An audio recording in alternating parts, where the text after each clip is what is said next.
This is the weekly recap where we will go through all of the best games this past weekend of college baseball, starting with one of the better series with Texas Tech, number 13, against number 3, Oklahoma State. And this was, I think, a shock to a lot of people with Texas Tech going into Stillwater and sweeping the series with some pretty close games. And even with Griffin Doersching's 513-foot home run, they could not take any momentum away from Texas Tech. Yeah, I mean, we had been wanting to see this from Texas Tech. They had that series win against Texas, and then since then just hadn't really seen the same team. Thought that series win may have been a fluke, but they're back and they're storming. Like you said, huge for it to be on the road at Oklahoma State. Oklahoma State seems to be struggling at home a little right now, which is a little interesting, but the real story here is Texas Tech coming back. Their RPI was down super low, so they needed a quality series win like this. The RPI still isn't great, but as of right now, they're tied for the Big 12 regular season title, even though they've played 3 less games than TCU. But they could still host, I would say, if they win the conference regular season title or win the conference tourney. So important last couple weeks for them, considering they're tied with TCU, and TCU won that series head to head. Yeah, so for them to get the conference outright, they'll have to sweep this next weekend home against Oklahoma. So it's a tough draw, but definitely doable for a team that just had a great series against Oklahoma State. And now it's the second time in about a month that Oklahoma State has not looked that good at home, with them also losing to TCU a few weeks ago. So it'll be interesting to see if they can bounce back again from a pretty poor weekend and somehow get some momentum going into the conference tournament. Yeah, we liked how they bounced back last time, but this happened again, like you said, second time in the last month. Definitely concerning. Not a bad team to lose to, but just the fashion it happened. Still believe this Oklahoma State team is an Omaha caliber team, but prior to this weekend, they were looking like a bona fide top number 5 team in the country, and now that's in question. So they really need to step it up this last weekend in the conference tourney in order to get back into for sure top 8 seed, which was what they were looking like.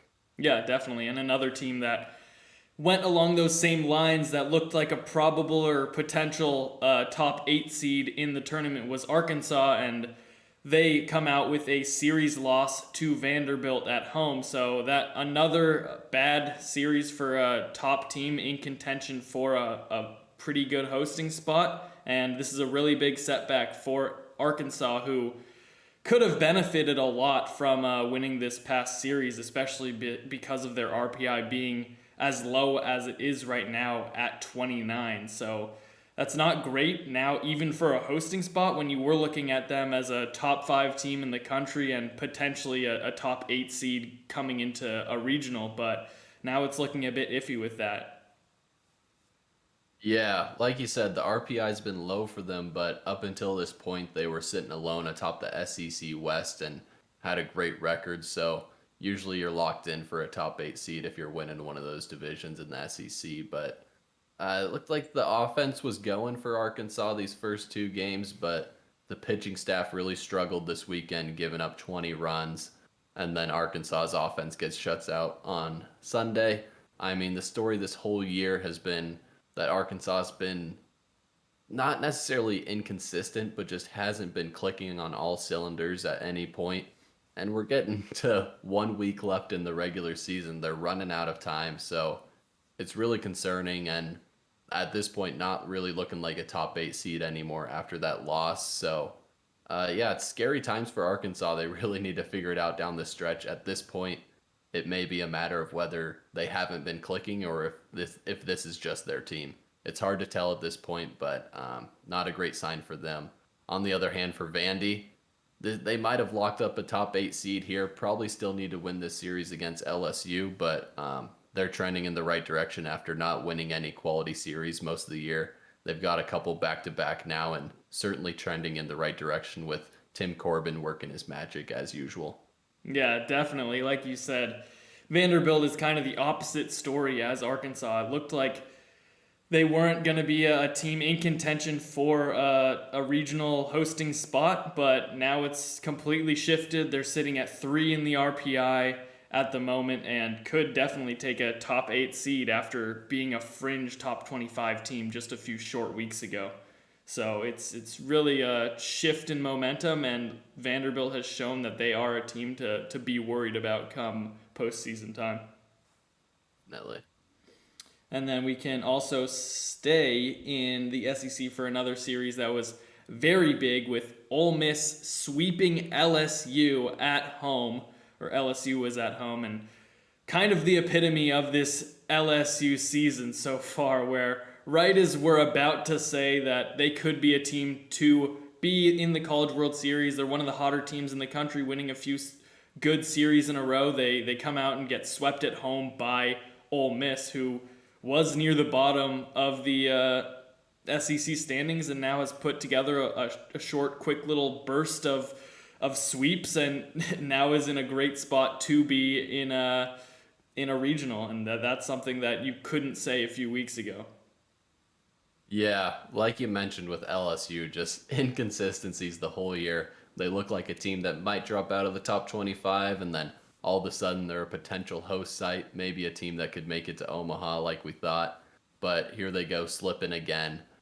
It's crazy how inconsistent they've been, but at this point they probably have to, I would say, win this series at Vandy next week and probably make the SEC championship game in the tourney in my eyes to get back to hosting. There's just so much inconsistencies. They really need to finish strong here. But then on the other hand, Ole Miss just 2 weeks ago was sitting at 7-14 in SEC play. Now they're 13-14 after sweeping back-to-back weekends, and this last one was a big one on the road at LSU. They were looking like a deadlock to miss the tournament, but now they're looking like they'll most likely be a 2 seed. Crazy turnaround from them.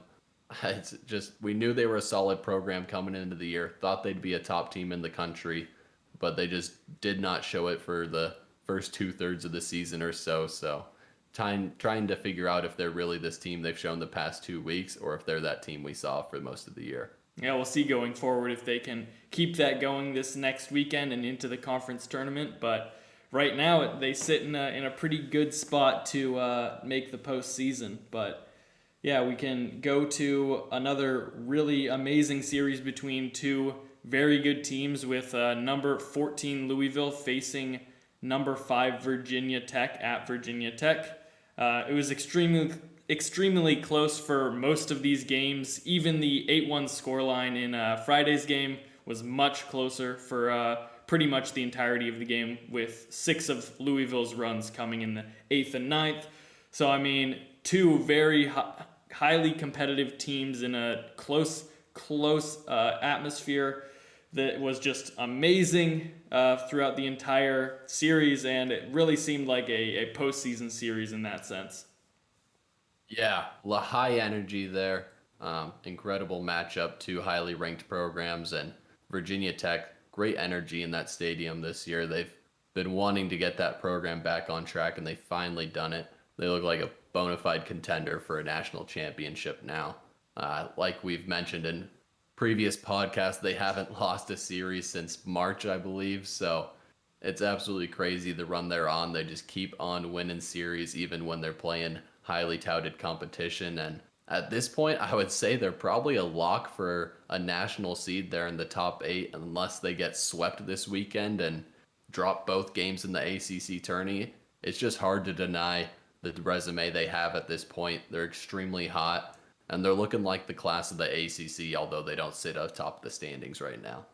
Yeah, they only have one series loss, and that was their first series in conference, and they got swept, but that was a very long time ago at this point. So they're definitely the hottest team in the ACC and have consistently beat everybody else out at the moment. But another series in the ACC that we can jump to is number 6 Miami on the road at Florida State. Once again, Miami struggles on the road, and Florida State now has put together a few good weeks in a row and continues that by winning this series. And once again, now 3 road series in a row that Miami has now lost. So that's not great at the moment, especially since Miami now sits at 8 or so in the RPI. And that's on the fringe of being a top 8 seed in the tournament. But if they don't get that top 8 seed, then that super regional will be on the road and they'll have to get around that kind of competition that they've struggled with so far. Yeah, like you said, on the fringe of that top 8 now, but this next weekend they are back at home facing Notre Dame, who's also been a little inconsistent as of late. So if Miami can get back on track at home against a quality Notre Dame team, they'll likely be a top 8 seed, but they certainly want to get that with how they've played on the road. And then on the other hand, for Florida State, putting together some quality weekends, and they did it on a weekend where Parker Messick didn't even pitch well. They lose that Friday game 8-2, and they still won the series. So impressive stuff from them to be able to rebound from the Friday loss where they often pick up wins with that dominant pitching. Yeah, it's good to see them win in different ways and have put themselves in a good spot to be ranked, if not just on the outside looking in, but for going ahead in looking into the future, definitely a team that has put themselves in a great spot in a regional and potentially could host if things fall correctly in next week and the conference tournament. It's always a possibility for a team that's just on the fringe of being ranked.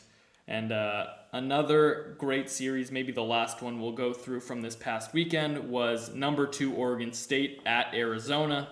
And Arizona gets the job done even after losing the first game. They come back to win the next 2 and take the series. And I mean, I thought, and I think you probably did too, that Oregon State was going to take the series, but I expected it to be relatively difficult because of how offensive Arizona's stadium is, but it can really cause any pitcher to have trouble, but didn't think that Oregon State would struggle that much in the latter 2 games.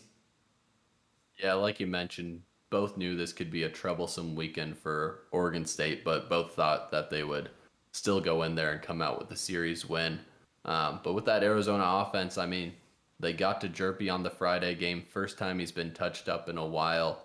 I believe he gave up 5 runs, I believe it was. So they finally got to him. Oregon State still managed to win that Friday game regardless. It was actually the Saturday and Sunday game where Arizona took those wins. So huge for them to bounce back after that. And with Jerpy's poor performance, I'd like to give my hot take that Alex Williams has passed him up in the Pac-12 Pitcher of the Year race. At this point, Jerpy has a 5-1 record in Pac-12 play and a 2.63 ERA, whereas Alex Williams, on the other hand, is 4-0 with a 1.41 ERA.